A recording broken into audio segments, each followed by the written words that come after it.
Suatu sore, saat hendak mengambil buku di rak yang tinggi di ruang kerja, ia memanggil asisten rumah tangganya, Lastri. Biar saya saja yang ambilkan, Pak. Hari itu, ia mengenakan rok sepanjang lutut. Saat Lastri berjinjit dan mengulurkan tangannya, roknya sedikit terangkat. Dan kakinya yang kencang pun terlihat. Aku berusaha mengalihkan pandangan, tapi mataku terus saja tertuju ke arah sana. Ini tidak boleh terjadi. Tepat pada saat itu, Lastri kehilangan keseimbangan. Tanteri jatuh ke belakang. Seketika, aku langsung menopangnya. Tubuhnya menempel erat di tubuhku, dan pinggulnya bersandar pas di pangkuanku. Dan aku bereaksi. Tubuh seorang pria tua berusia 70 tahun. Bereaksi seketika. Maaf, Pak. Lastri buru-buru menjauh. Wajahnya memerah padam. Dia pasti merasakannya. Dan merasakan ukurannya yang menembus celana, ukuran yang sulit dipercaya. Untuk seorang pria 70 tahun. Habislah aku, ketahuan. Sejak hari itu, hidupku benar-benar jungkir balik. Apa yang sebenarnya terjadi antara aku dan asisten rumah tanggaku? Ya, mulai sekarang, akan kuceritakan kepada kalian sebuah kisah yang sulit dipercaya. Sebelum cerita dimulai, dukungan Anda melalui subscribe dan like akan sangat berarti bagi kami. Baiklah, sekarang saya akan mulai menceritakan kisahnya secara lengkap.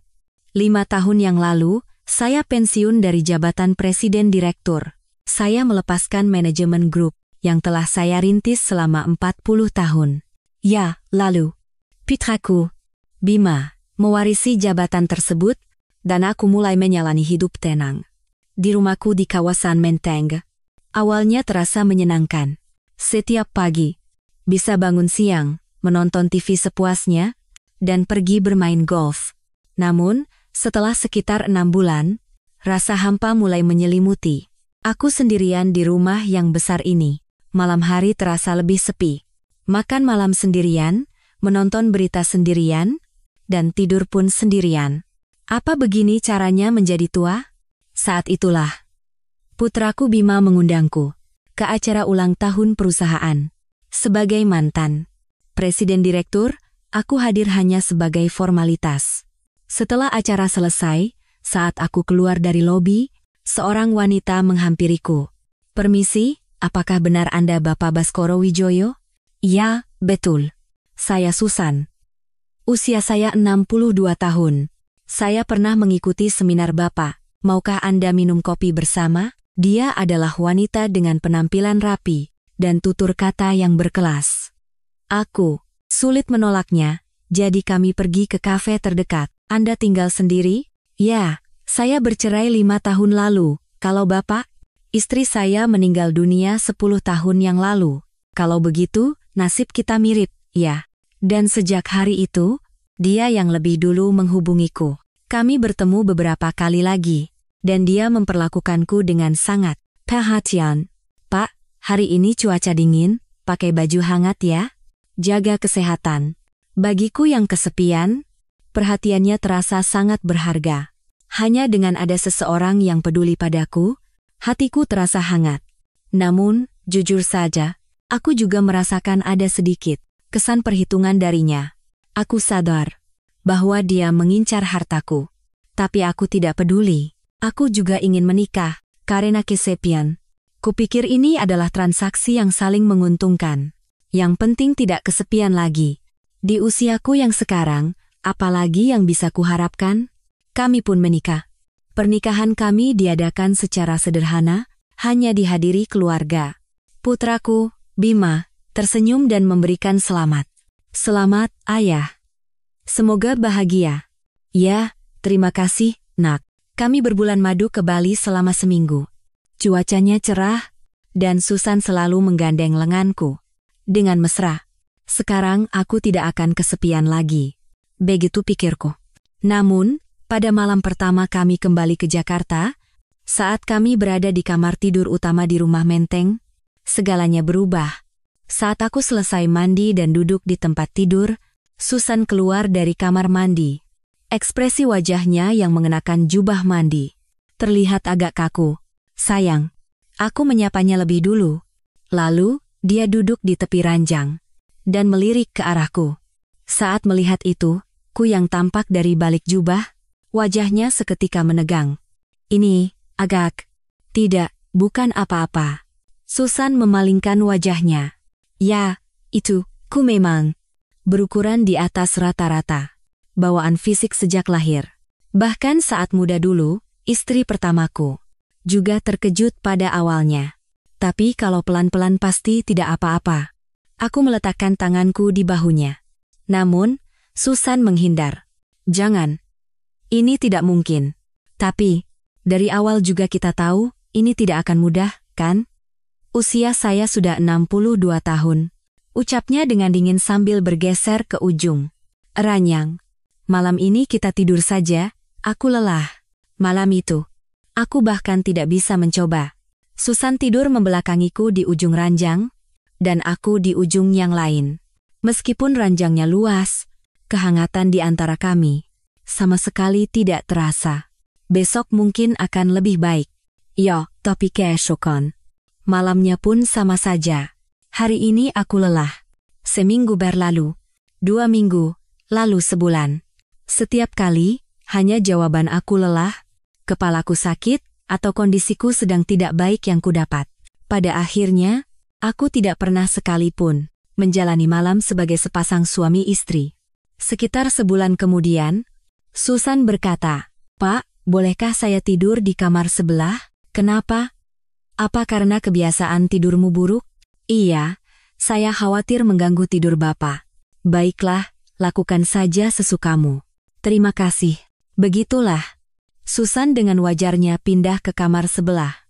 Dan sejak hari itu, kehidupan pernikahan kami dimulai. Atau lebih tepatnya, kehidupan hidup bersama. Setiap pagi, setelah bangun, Susan pergi ke Meletau, bertemu teman-temannya. Aku ada janji makan siang dengan teman-teman hari ini. Malamnya ada kelas di pusat kebudayaan. Dia selalu berada di luar, dan bahkan saat di rumah pun, dia tidak pernah masuk ke kamarku. Aku sendirian, menonton TV di ruang keluarga, atau membaca buku di ruang kerja. Dan hidup bersama tanpa emosi, itulah kehidupan pernikahan kami. Meskipun usiaku 70 tahun, hasratku masih ada. Setiap malam, aku menyelesaikannya sendiri di kamar mandi. Apa-apaan ini? Bukan untuk ini aku menikah. Namun, aku tidak bisa mengatakannya pada Susan. Aku sudah ditolak sejak malam pertama. 3 tahun pun berlalu seperti itu. Ya, aku semakin kesepian. Dan Susan menjadi semakin dingin. Bisa naikkan limit kartu kreditku? Berapa? Cukup 50 juta saja. Bulan ini ada beberapa keperluan. Hanya saat bicara soal uang, dia menyapaku. Ini pernikahan atau transaksi? Sambil bertanya-tanya pada diri sendiri, aku menjalani hari demi hari. Pada musim semi di tahun ketiga pernikahan kami, Susan berkata, "Sayang, bagaimana kalau kita cari asisten rumah tangga?" "Asisten rumah tangga?" "Iya, rumah ini kan besar. Sepertinya akan lebih nyaman kalau ada yang membersihkan dan memasak. Kenapa tidak kamu saja yang melakukannya? Aku kan sering keluar. Lagi pula, Bapak juga sering tidak makan dengan benar di rumah." Itu benar. Susan hampir tidak pernah di rumah, dan aku seringkali makan dengan memesan makanan. Atau makan di luar. "Baiklah, carilah." "Ya, biar aku yang urus." Seminggu kemudian, asisten rumah tangga itu datang. Lastri, pada saat 4 tahun. Saat pertama kali melihatnya masuk melalui pintu depan, jujur aku terkejut. Tingginya sekitar 170 cm, bahu dan postur tubuhnya bagus. Untuk usia 55 tahun, tubuhnya terawat dengan sangat baik. "Selamat pagi Pak, saya Lastri." Suaranya ceria dan hangat. Dia menundukkan kepala untuk memberi salam. "Ah, iya. Saya Baskoro. Bekerjalah dengan nyaman." "Terima kasih, Pak." Susan berkata dari samping, "Mbak Lastri, kerjanya 5 hari seminggu ya? Dari jam 9 pagi sampai jam 6 sore. "Baik, Bu. Tolong bersihkan rumah, cuci baju, dan siapkan makan malam." "Baik, Bu."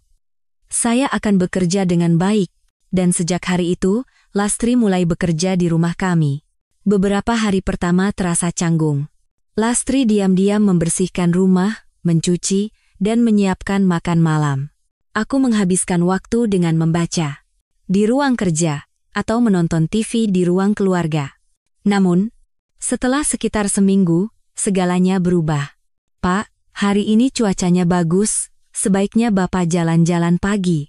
Pagi itu Lastri menyapaku. Jalan-jalan? Iya, kalau di rumah terus tidak baik untuk kesehatan. Keliling kompleks sebentar sepertinya bagus. Haruskah? Tentu saja.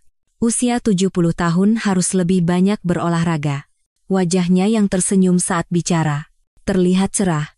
Orang ini ceria sekali. Hari itu, aku benar-benar pergi jalan-jalan. Sambil berjalan pelan di sekitar komplek, aku berpikir. Selama 3 tahun, Susan tidak pernah mengatakan hal seperti ini.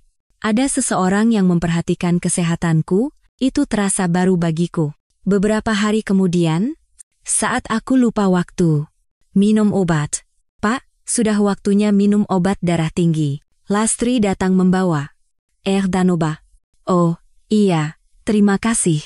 Harus diminum di waktu yang sama setiap hari, Pak, jangan sampai lupa. Baiklah. Sambil meminum obat, aku menatapnya lekat-lekat. Dia sangat teliti. Bahkan waktu minum obatku pun, dia ingat dan perhatikan. Susan mungkin bahkan tidak tahu obat apa yang kuminum. Saat jam makan siang tiba, Lastri menyiapkan makanan.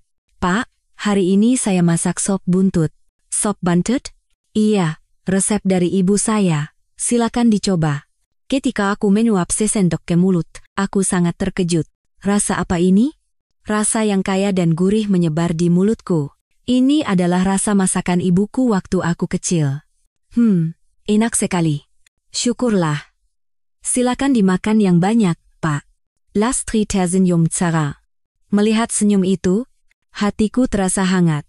Sudah lama sekali tidak merasakan ini. Perasaan seperti ini. Seseorang dengan tulus memasak untukku, mengkhawatirkanku, dan tersenyum padaku. Sejak hari itu, aku selalu menantikan waktu makan siang. Makan masakan Lastri menjadi saat paling membahagiakan dalam hariku. Pak, hari ini rendang ya. Kemarin kan sop buntut. Harus ganti-ganti menunya, Pak. Biar tidak bosan kalau lauknya itu-itu saja. Terima kasih. Tidak apa-apa, Pak. Ini kan pekerjaan saya. Namun, rasanya itu bukan sekadar pekerjaan. Lastri bahkan bisa menebak perasaanku hanya dari melihat ekspresiku. Pak, sepertinya hari ini suasana hatinya kurang baik. Bagaimana kamu tahu? Kelihatan dari wajah Bapak, ada masalah apa, Pak? Tidak, hanya sedang merasa murung saja. Kalau begitu, sebaiknya keluar cari udara segar. Mau saya temani? Tidak usah, tidak apa-apa. Baiklah. Kalau begitu, hari ini saya buatkan gulai kambing kesukaan Bapak, ya. Malam itu, benar-benar ada gulai kambing di meja makan. Sambil menyantap daging kambing yang empuk, aku hampir menangis. Ini baru namanya hidup. Seseorang memahami perasaanku, membuatkan apa yang kusuka, dan memperhatikanku. Perasaan yang selama 3 tahun bersama Susan tidak pernah kurasakan. Malam itu, sendirian di kamar, aku berpikir, Lastri, orang yang sangat baik. Dia tidak lagi terlihat sekadar sebagai asisten rumah tangga. Aku merasakannya sebagai seorang wanita yang hangat. Ah, tidak, pria tua 70 tahun ini memikirkan apa? Aku berusaha menenangkan diri dan mencoba tidur. Namun sejak malam itu, Lastri selalu muncul di pikiranku. Sudah 2 bulan Lastri bekerja di rumah kami. Musim kemarau tiba, dan cuaca menjadi sangat panas. Suatu sore, saat aku sedang membaca buku di ruang keluarga, Lastri sedang membersihkan rumah. Hari itu dia mengenakan rok selutut. Pak, mau saya turunkan suhu AC-nya? Tidak usah, tidak apa-apa. Sepertinya Bapak kepanasan. Lastri mengulurkan tangannya untuk membersihkan rak yang tinggi. Saat itu, roknya sedikit terangkat, dan pahanya yang kencang pun terlihat. Aku buru-buru mengalihkan pandangan.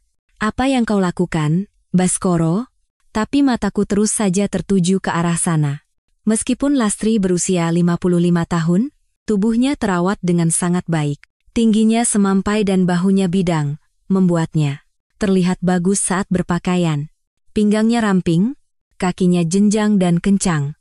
Pria tua 70 tahun ini sudah gila. Aku mencela diriku sendiri.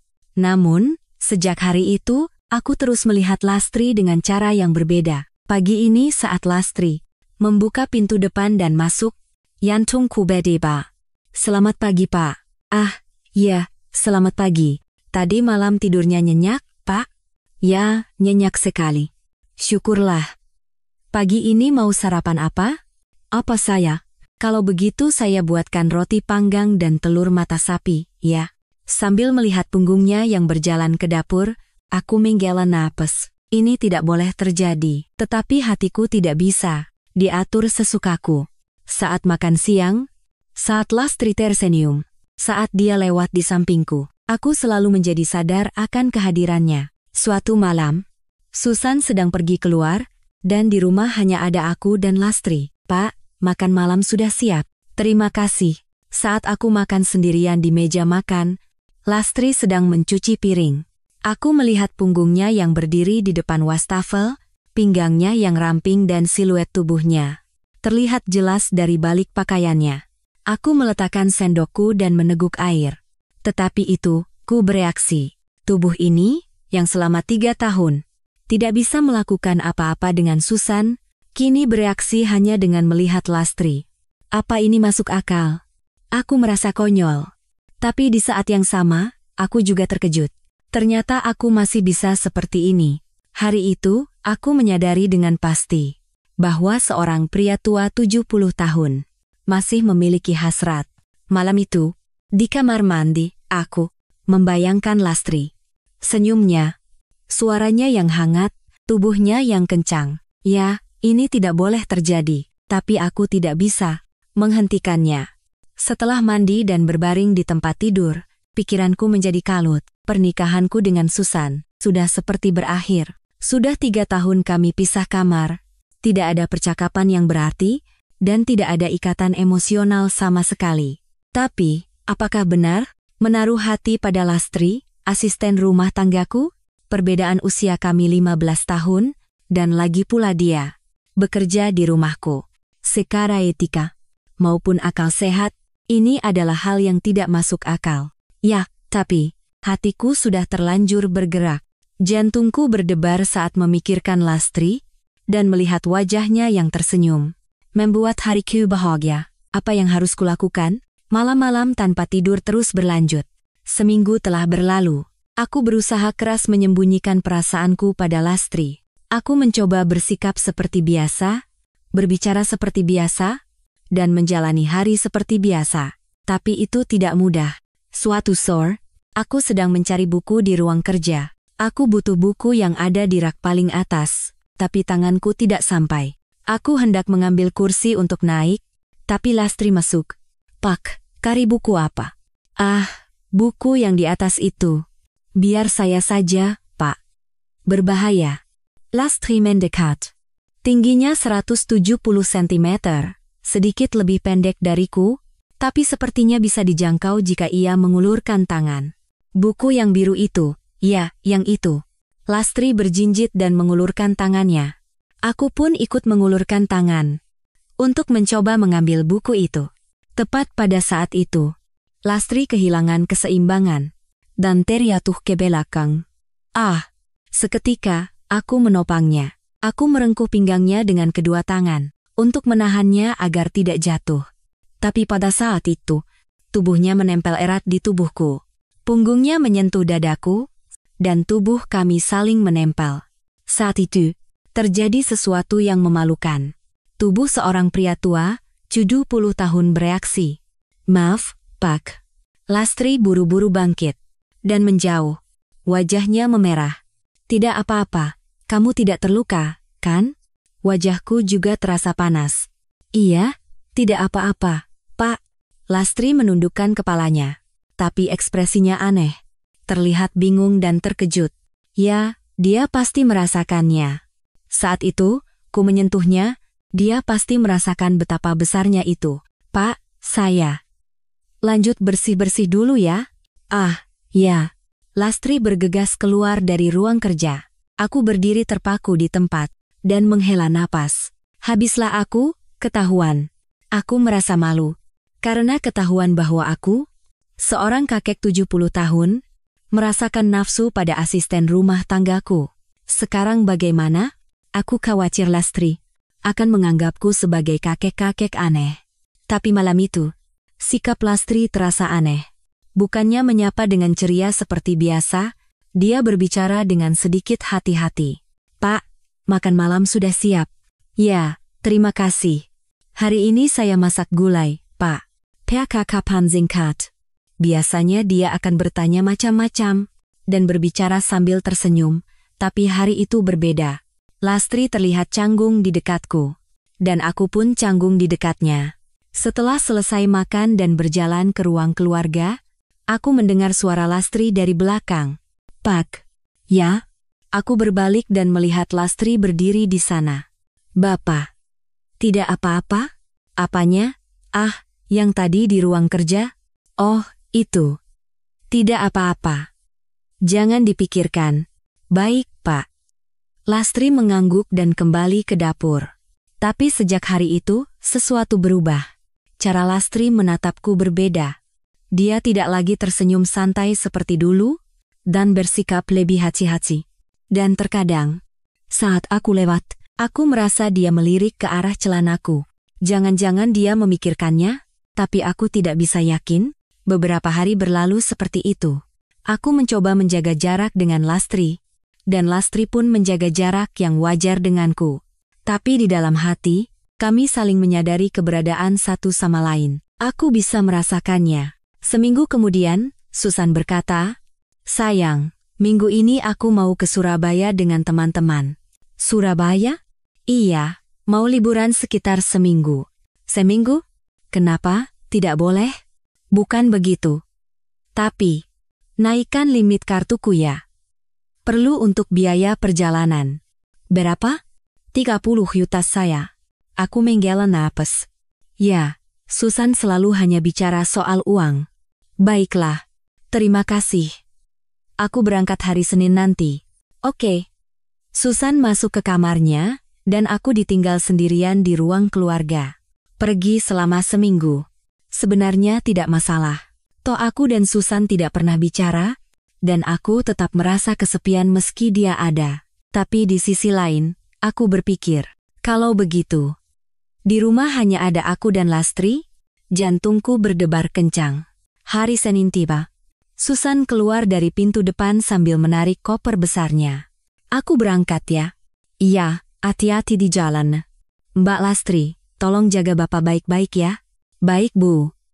Jangan khawatir. Susan pergi dengan mobilnya. Pintu depan tertutup, dan rumah menjadi sunyi. Ya, hanya ada aku dan Lastri berdua. Pak, sarapan sudah siap. Ya, terima kasih. Aku sarapan seperti biasa. Tapi suasananya berbeda. Terasa sekali bahwa Susan tidak ada. Dan saat makan siang, juga makan malam, di rumah hanya ada aku dan Lastri. Beberapa hari berlalu. Hari Selasa malam, aku mengambil keputusan. Bagaimana kalau malam ini makan malam bersama? Aku selalu makan sendirian, di meja makan. Tapi malam ini, aku ingin makan bersama Lastri. Mbak Lastri. Iya, Pak? Malam ini, mau makan malam bersama saya? Lastri menatapku dengan ekspresi terkejut. Saya, Pak? Iya. Rasanya sepi makan sendirian. Baik, Pak. Lastri menyiapkan nasi dan lauk untuk 2 orang di meja makan. Aku mengambil sebotol anggur. Kita minum anggur sedikit? Boleh, Pak. Aku membuka botol anggur, dan untuk pertama kalinya, aku duduk berhadapan dengan Lastri. Bersulang, kami menyentuhkan gelas dan meminum anggur. Enak ya, Pak? Tentu, ini anggur yang bagus. Percakapan kami mengalir. Awalnya canggung, tapi setelah beberapa gelas anggur, suasana menjadi lebih santai. Mbak Lastri, bagaimana kehidupan pernikahanmu dulu? Tidak begitu baik, Pak. Makanya saya bercerai. Suami saya tidak perhatian. tidak perhatian bagaimana? Dia selalu sibuk bekerja, dan kalau pulang ke rumah hanya menonton TV. Dia tidak pernah benar-benar melihat saya. Begitu ya? Hubungan suami istri kami juga tidak baik. Ujar Lastri sambil meminum seteguk anggur. Tidak baik bagaimana? Pak, bolehkah saya bicara jujur? Tentu. Bicaralah dengan santai. Ukurannya kecil dan cepat selesai. Saya selalu merasa kurang. Sebuah pengakuan yang jujur. Bapak juga, bolehkah saya minta Bapak bicara jujur? Ya, aku pun bicara jujur. Saya juga begitu. Bagaimana hubungan Bapak dengan Ibu? Aku menenggak segelas anggur lagi. Sudah 3 tahun kami pisah kamar. Sejak malam pertama, saya sudah ditolak.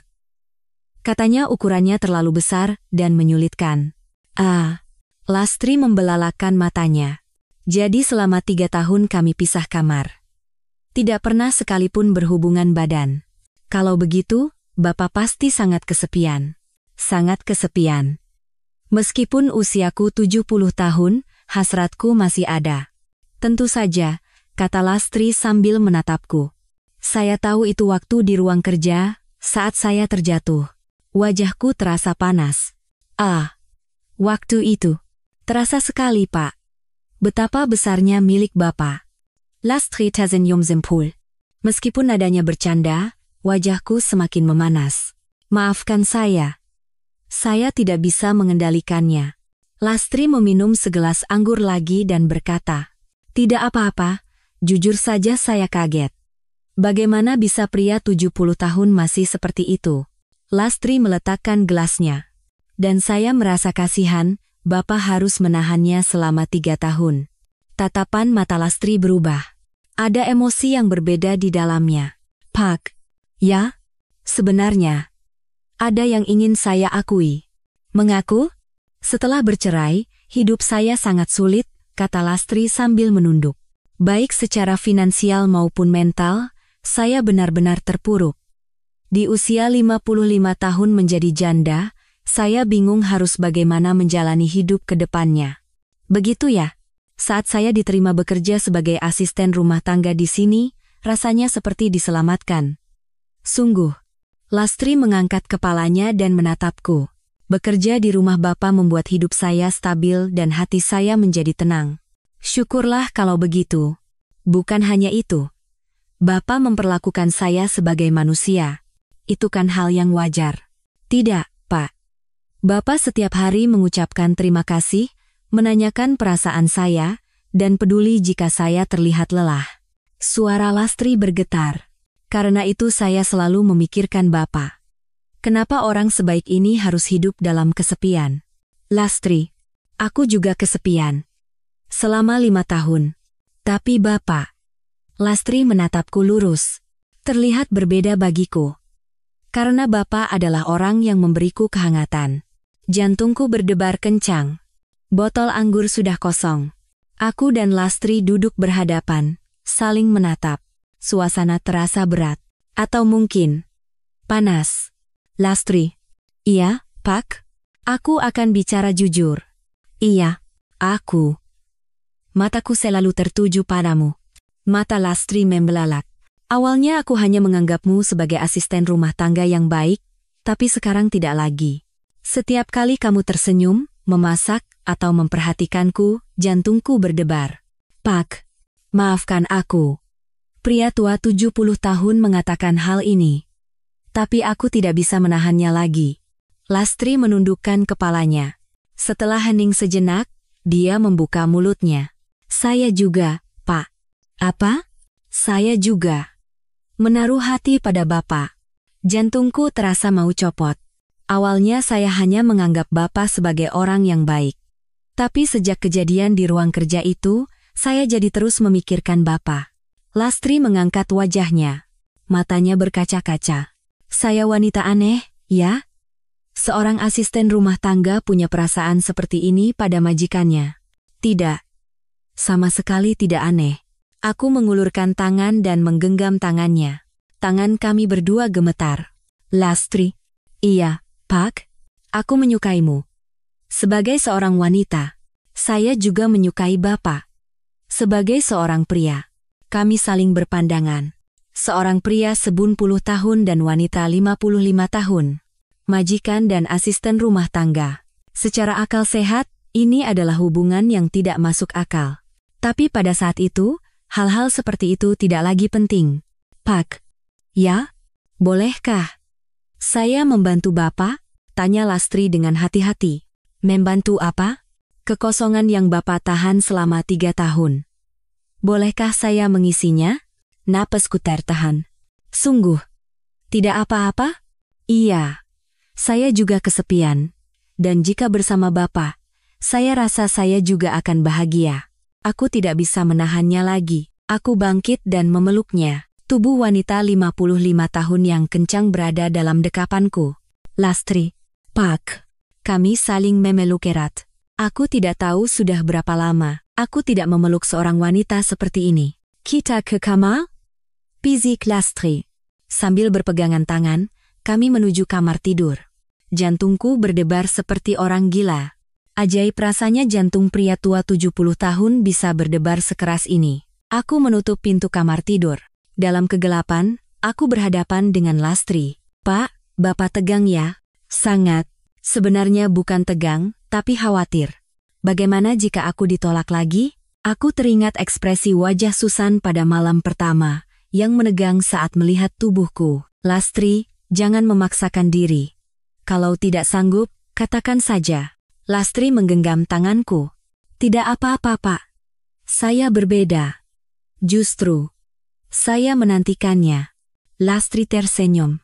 Bahkan dalam gelap, senyum itu terlihat jelas. Aku perlahan mendekat dan memeluknya. Bibirnya yang lembut menyentuh bibirku, dan kehangatan tubuhnya terasa. Ini nyata. Kehangatan seorang wanita yang kurasakan kembali di usia 70 tahun. Hal-hal yang tidak pernah kubagi dengan Susan, kini kubagi dengan Lastri. Saat aku memeluknya, hatiku yang telah lama berhenti, mulai berdetak kembali. Reaksi itu datang. Tubuhku yang selama 3 tahun tidak berfungsi dengan baik, hidup kembali saat bertemu Lastri. Pak, apa Bapak benar-benar berusia 70 tahun? Kenapa? Sangat. Luar biasa, bisik Lastri. Aku juga merasa senang. Tidak, aku sangat bahagia. Dan ini benar-benar berbeda dengan Susan. Lastri tidak menolakku, ia menyambutku dengan hangat. Justru, kami menyatu secara alami. Kami merasa nyaman satu sama lain. Jadi begini rasanya hubungan yang normal. Untuk pertama kalinya aku tahu bahwa berbagi diri sepenuhnya dengan orang lain bisa begitu membahagiakan. Aku tidak tahu berapa lama waktu berlalu. Lama kemudian, kami berbaring berdampingan. Lastri. Iya, Pak. Terima kasih. Untuk apa? Karena mau bersamaku seperti ini. Saya juga berterima kasih, Pak. Berkat Bapak, saya juga merasa bahagia. Zonggu? Iya. Ini pertama kalinya saya merasa begitu puas. Lastri bersandar dalam dekapanku. Hangat. Kehangatan seseorang yang sudah lama tidak kurasakan. Pak, sekarang bagaimana? Aku tidak tahu. Itu adalah jawaban yang jujur. Haruskah aku bercerai dengan Susan? Apa kata putraku? Bima, nanti? Apakah orang-orang akan mencemooh kami? Tapi itu semua urusan nanti. Saat ini, bersama Lastri, itu sudah lebih dari cukup.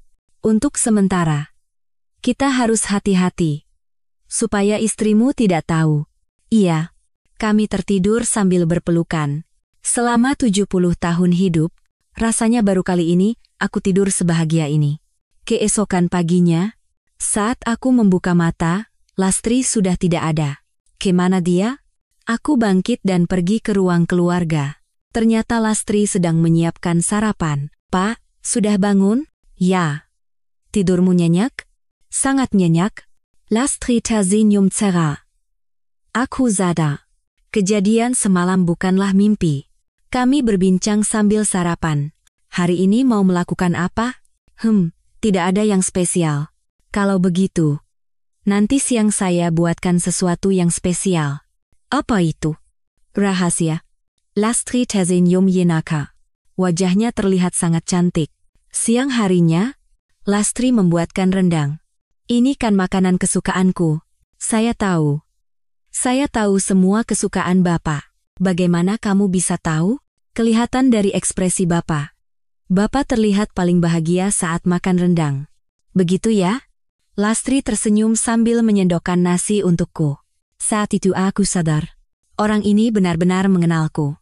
Susan, yang hidup bersamaku selama 3 tahun, tidak tahu apa yang kusuka. Tapi Lastri, hanya dalam beberapa bulan, sudah mengetahui semuanya. Lastri, kamu orang yang sangat teliti. Itu karena saya peduli pada Bapak.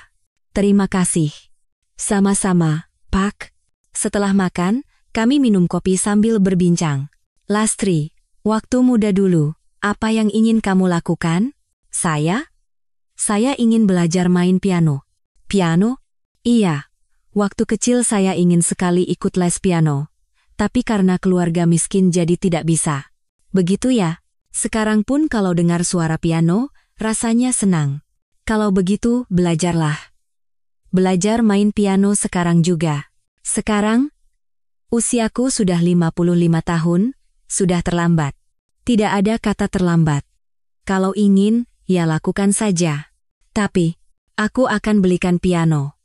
Dan aku juga akan carikan guru untukmu. Mata Lastri membelalak. Sungguh, Pak? Tentu. Kalau kamu bahagia, aku juga bahagia. Pak. Mata Lastri berkaca-kaca. Kenapa menangis? Tidak pernah ada yang peduli dengan mimpiku. Tapi Bapak, itu hal yang wajar. Kamu kan orang yang kusayangi. Lastri menggenggam tanganku. Terima kasih, Pak. Aku yang berterima kasih. Malam itu pun kami habiskan bersama. Kali ini kami lebih santai. Kami saling merasakan dengan lebih perlahan, dan saling memahami dengan lebih dalam. Pak, bersamamu, aku merasa hidup. Aku juga. Kamu membuatku merasa sebagai seorang wanita. Apakah kita bisa terus seperti ini? Aku tidak tahu. Tapi aku akan berusaha sebaik mungkin. Tinggal beberapa hari lagi sebelum Susan kembali dari Surabaya. Selama waktu itu, kami menghabiskan waktu bersama sebanyak mungkin. Setiap malam tidur bersama, dan bangun bersama di pagi hari. Di usia 11 tahun, untuk pertama kalinya aku merasakan kebahagiaan sehari-hari. Inilah yang namanya cinta. Aku yakin. Seminggu berlalu, Susan pun kembali. Aku pulang. Selamat datang kembali. Cuaca di Surabaya bagus sekali. Susan menarik kopernya dan masuk ke kamar.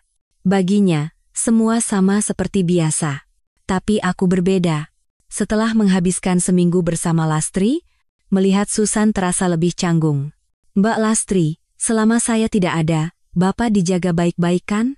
Iya, Bu. Saya sudah berusaha sebaik mungkin. Baguslah, terima kasih. Sama-sama, Bu. Mataku bertemu dengan mata Lastri. Kami berpura-pura biasa saja, tapi jantung kami beda. Beberapa hari berlalu. Aku dan Lastri bersikap hati-hati. Saat ada Susan, kami bersikap seperti biasa, dan hanya mengobrol singkat saat Susan sedang keluar.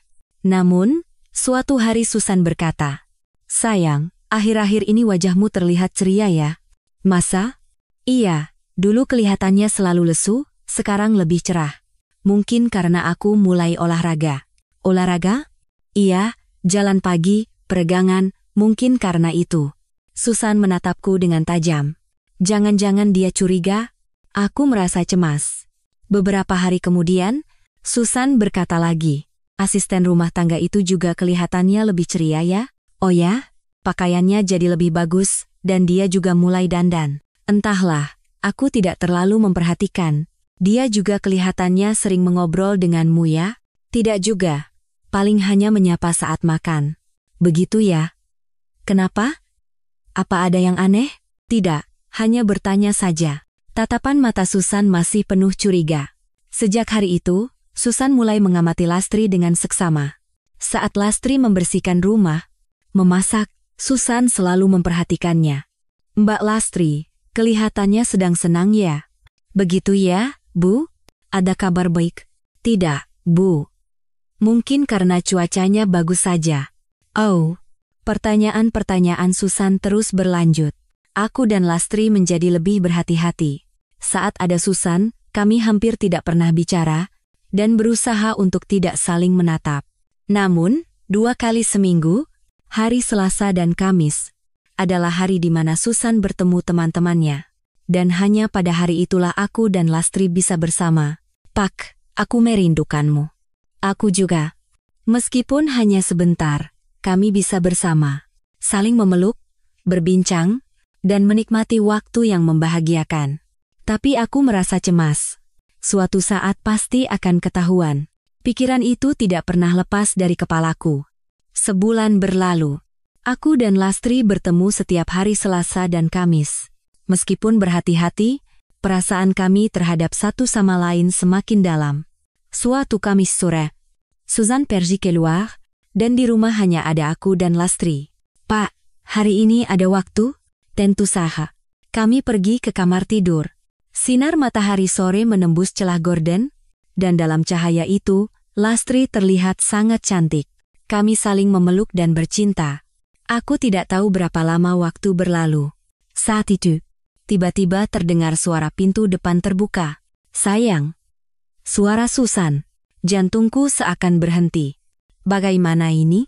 Lastri buru-buru bangkit. Tenang, cepat pakai bajumu. Tapi sudah terlambat. Pintu kamar tidur terbuka. Dan Susan berdiri di sana. Waktu seakan berhenti. Wajah Susan menegang, dan aku serta Lastri hanya bisa terduduk di tempat tidur. Apa yang kalian lakukan? Suara Susan yang dingin. Sedingines. Maafkan saya, Bu. Ucap Lastri dengan gemetar. Keluar dari sini sekarang juga. Baik, Bu. Lastri buru-buru mengenakan pakaiannya dan keluar dari kamar. Terdengar suara pintu depan ditutup. Di kamar hanya tersisa aku dan Susan. Aku bisa jelaskan. Jelaskan? Susan tertawa sinis. Apa yang mau kau jelaskan? Selingkuh dengan asisten rumah tangga? Aku melihatnya dengan mata kepalaku sendiri. Susan. Menjijikan. Kakek tua 70 tahun melakukan hal seperti itu dengan pembantunya. Maaf. Maaf? Hanya itu? Teriak Susan. Kita cerai. Beri aku uang ganti rugi. 10 miliar. 10 miliar. Selama 3 tahun. Dan ini kesalahanmu. Anggap saja ini bayaran agar aku tidak memperpanjang masalah. Ucap Susan dengan dingin. Baiklah.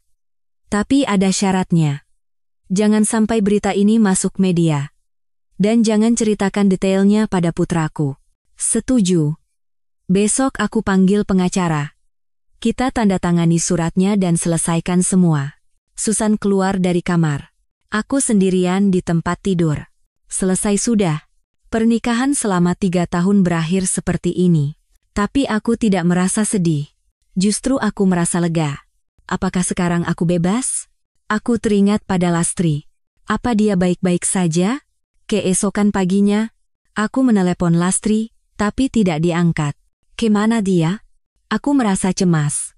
Sekitar tengah hari, bel pintu depan berbunyi. Aku berlari membuka pintu, dan di sana berdiri Lastri. Dia membawa tas besar. Lastri, selamat siang, Pak. Masuklah. Lastri menggelengkan kepala.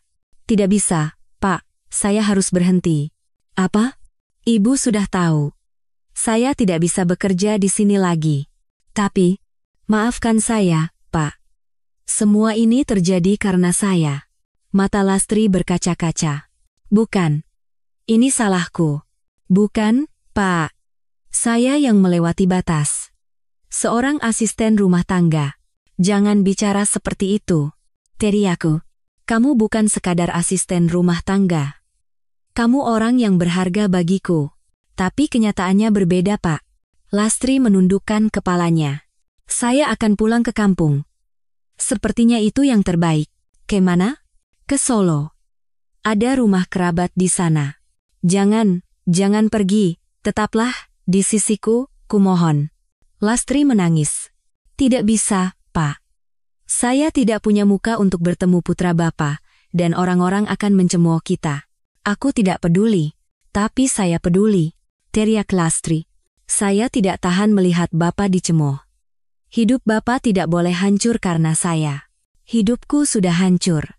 Selama 3 tahun menikah dengan Susan, aku hidup seperti mayat. Tanpa perasaan, tanpa kebahagiaan, hanya bernapas. Lastri menatapku. Tapi setelah bertemu denganmu, segalanya berubah. Untuk pertama kalinya aku merasa hidup. Tanpamu, aku harus kembali ke kehidupan yang sepi itu. Aku tidak sanggup. Tangan Lastri yang hendak membuka pintu terhenti. Bapak, benar-benar tidak akan menyesal? Tidak akan pernah sekalipun aku menyesal. Aku memeluknya erat. Di koridor, di siang bolong. Aku tidak peduli. Aku hanya tidak ingin kehilangannya. Pak, aku mencintaimu. Aku juga mencintaimu, Lastri. Untuk pertama kalinya kami saling menyatakan cinta. Cinta antara pria 90 tahun dan wanita 55 tahun. Dunia mungkin akan memandang kami aneh, tapi bagi kami, ini adalah ketulusan. Kami duduk di ruang keluarga dan berbincang. Lastri, aku akan bercerai dengan Susan. Zonggu, Pak? Iya. Pernikahan ini sudah berakhir. Justru ini bagus. Aku akan memberinya 10 miliar sebagai ganti rugi dan bercerai diam-diam. Lastri menggenggam tanganku. Lalu setelah itu, aku ingin hidup bersamamu. Dengan orang sepertiku, kamu adalah orangku. Selain itu tidak ada yang penting. Pak, bisakah kita hidup bersama? Apa kata orang-orang nanti? Aku tidak peduli. Yang penting kita bahagia. Aku menyeka air mata Lastri. Saya juga ingin begitu. Saya ingin hidup bersama Bapak. Terima kasih. Tapi yang paling kukhawatirkan adalah putra Bapak. Bima akan aku yakinkan. Dia pasti akan marah, tapi pada akhirnya dia akan mengerti. Dia putraku. Beberapa hari kemudian, di kantor pengacara, aku menandatangani surat cerai. Susan bersikap dingin sampai akhir. Hiduplah dengan baik bersama wanita itu. Wanita yang cocok untuk kakek tua 70 tahun. Kamu juga, semoga bahagia. Tentu saja aku bahagia, aku dapat 10 miliar. Susan tertawa sinis dan meninggalkan kantor. Pernikahan selama 3 tahun berakhir seperti itu. Pengacara berkata, pasti berat ya, Pak. Tidak. Justru saya merasa sangat lega. Sekarang saya bebas. Aku kembali ke rumah. Lastri sudah menunggu. Bagaimana, Pak? Sudah selesai. Aku sudah bercerai. Pak, sekarang adalah awal bagi kita. Aku memeluk Lastri. Sekarang tidak ada lagi yang bisa mengganggu kami. Seminggu kemudian, aku memanggil putraku, Bima. Aku menemuinya di ruang kerjanya di kantor. Ayah, ada apa tiba-tiba? Bima, duduklah. Bima duduk di sofa. Aku duduk di hadapannya. Ayah, aku dengar ayah sudah bercerai. Benar. Alasannya, aku akan hidup bersama Lastri. Wajah Bima menegang. Dengan asisten rumah tangga itu? Benar. Ayah tidak bercanda, kan? Tidak, ayah serius. Bagaimana bisa dengan asisten rumah tangga? Apalagi di usia ayah sekarang. Usia ternyata tidak penting, nak. Bima menghela napas. Ayah. Dia adalah orang pertama yang memperlakukanku sebagai manusia. Susan, selama 3 tahun, tidak pernah peduli padaku. Tapi Lastri menjaga kesehatanku, mengerti perasaanku, dan membuatku bahagia. Bima menundukkan kepala. Ayah tahu apa kata orang nanti? Mereka akan bilang kakek tua 70 tahun selingkuh dengan pembantunya. Mantan presiden direktur grup besar terlibat skandal. Ayah tidak peduli. Ayah, ini hidup ayah. Ayah sudah hidup 70 tahun. Bukankah ayah berhak untuk bahagia sekarang? Bima menatapku tanpa kata. Setelah hening sejenak, Bima membuka mulutnya. Apakah ayah benar-benar bahagia? Ya, sangat bahagia. Dan Lastri. Apakah dia tulus menyukai ayah? Ya, ayah yakin. Bima menghela napas panjang. Ini hidup ayah, jadi aku tidak bisa melarangnya. Terima kasih, nak. Tapi, hiduplah dengan tenang. Jangan sampai diberitakan media. Ayah mengerti. Dan perlakukan Lastri dengan baik. Terima kasih, Bima. Bima bangkit dan menundukkan kepala padaku. Semoga bahagia, ayah. Kamu juga, hiduplah dengan bahagia. Putraku meninggalkan ruang kerja. Aku menatap keluar jendela dan berpikir, baguslah. Sekarang benar-benar dimulai. 6 bulan telah berlalu. Aku menjual rumah di Menteng dan pindah ke apartemen 3 kamar di Kebayoran Baru. Ukurannya pas untukku dan Lastri tinggal berdua. Sayang, di sini bagus sekali ya. Iya kan? Pemandangannya juga bagus. Aku tidak pernah menyangka akan tinggal di tempat sebagus ini. Ini rumah kita sekarang. Di ruang keluarga, ada piano baru. Piano grand yang diinginkan Lastri. Sayang, ini bukannya mahal sekali? Tidak apa-apa. Asalkan kamu bahagia. Terima kasih. Lastri duduk di depan piano. Dia memainkan lagu yang telah ia latih dengan susah payah, meskipun masih terbata-bata. Bagaimana? Bagus. Bagus sekali. Aku bertepuk tangan. Lastri tersenyum cerah. Ini semua berkat kamu. Aku tidak pernah menyangka di usia 55 tahun bisa belajar piano. Tidak ada kata terlambat. Ini baru permulaan. Hartaku masih cukup banyak. Meskipun aku memberikan 10 miliar pada Susan, harta yang kukumpulkan seumur hidup jauh lebih banyak dari itu. Aku dan Lastri hidup dengan tenang. Pagi hari kami jalan-jalan bersama, makan siang di rumah, dan sore harinya kami melakukan hobi masing-masing. Aku membaca buku, Lastri bermain piano. Malam hari kami memasak bersama, minum segelas anggur sambil berbincang. Sayang, bolehkah aku memanggilmu Mas? Tentu saja. Aku juga akan memanggilmu Lastri saja. Baiklah. Malam tiba, kami masuk ke kamar tidur bersama. Cinta antara pria 10 tahun dan wanita 55 tahun. Masih tetap hangat dan tetap bahagia. Mas, kamu tidak menyesal? Gara-gara aku, kamu menjual rumah besar dan memberikan uang ganti rugi sebanyak itu. Sama sekali tidak. Kan ada kamu. Uang yang tersisa sudah cukup untuk kita berdua hidup. Aku juga bahagia. Syukurlah. Dari jendela terlihat gemerlap lampu kota Jakarta. Pemandangan malam yang indah. Lastri, kita jalan-jalan ke taman yuk? Sekarang? Kan sudah malam. Malam kan lebih enak. Sepi. Begitu ya? Kami berpegangan tangan dan keluar dari apartemen. Berjalan-jalan di taman sambil berbincang. Orang-orang yang lewat menatap kami, tapi kami tidak peduli. Seorang kakek 70 tahun dan wanita 55 tahun. Meskipun usia kami terpaut jauh, kami bahagia. Mas, terima kasih ya. Untuk apa? Karena telah memilihku. Aku yang berterima kasih.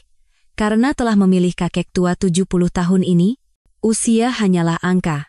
Betul sekali. Kami kembali ke rumah dan berbaring di tempat tidur. Lastri bersandar dalam dekapanku. Mas, apakah kita bisa terus bahagia seperti ini? Tentu saja. Karena kita bersama. Aku senang. Aku memejamkan mata. Cinta sejati yang kutemukan di usia 70 tahun. Inilah yang namanya hidup. Terima kasih telah menonton. Silakan sampaikan pendapat kalian di kolom komentar ya. Sampai jumpa.